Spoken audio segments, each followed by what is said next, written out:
Hello, I'm Malcolm Cox, and this is another edition of What We Are Reading. And what I'm reading at the moment is this book, The Search for God and the Path to Persuasion by Peter May.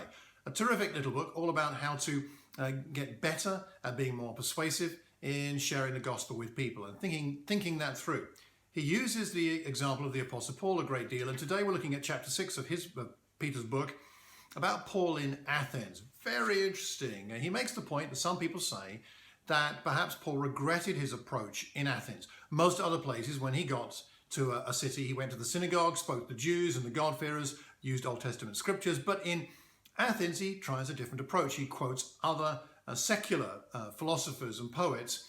And the accusation that perhaps Paul regretted his approach is that there was not as much fruit, it appears, in Athens. But Peter says maybe that's not the right way to interpret what goes on there, because there are different harvests in different places, and there was indeed a harvest. But we'll come back to that in just a moment.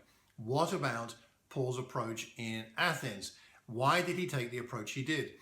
In Athens, of course, center of philosophy for that part of the world at that time, Paul decides to use other people to quote rather than the Old Testament. So when Paul talks to the Athenians about the fact that God is personal, Peter here writes, Paul illustrated this not by quoting the Old Testament, such as Isaiah 57, verse 15, but by quoting a poem of Epimenides of Crete, who lived about 600 BC, "For in him we live and move and have our being," quoting Epimenides. And then when Paul talks about how God made us in his likeness, rather than using perhaps a passage from Genesis 1, verse 27, 28, and so on, Paul quotes from the Stoic poet Aratus, who lived about 300 BC, and he says from him, "As some of your own poets have said, we are indeed God's offspring."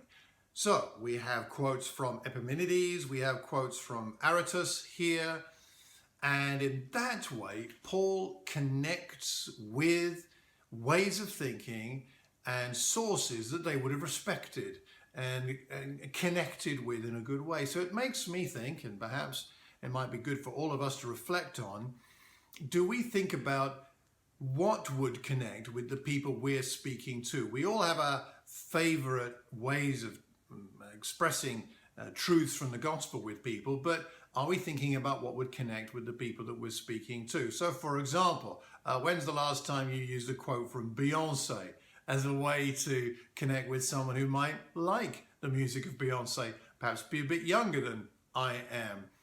What did Beyonce say in one of her songs? "I'm a host of imperfection and you see past all that." I'm a host of imperfection, but you see past all that. Might that be a good way into talking about how God sees us in our imperfections? But beyond that, there's something more. There's one idea for you. What about also the Indian poet, the Nobel Prize winner, Rabindranath Tagore? I'm sure I've not pronounced that right. Who said this: "Death is not extinguishing the light. It is only putting out the lamp because the dawn has come." I'll give that to you again. Death is not extinguishing the light. It is only putting out the lamp because the dawn has come.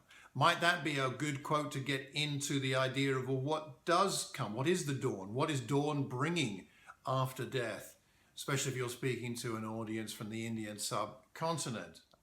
What sources do you like to use and find particularly helpful in different contexts? It's a good thing for us to think through why we quote what we quote, why we share what we share.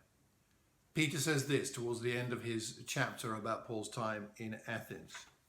"In Athens, some mocked him, but others were keen to ask him back. 'We want to hear you again on this subject,' they said. 'I have given some pretty awful talks in my life, but when I get invited back, I assume the previous one must have gone down rather well.'"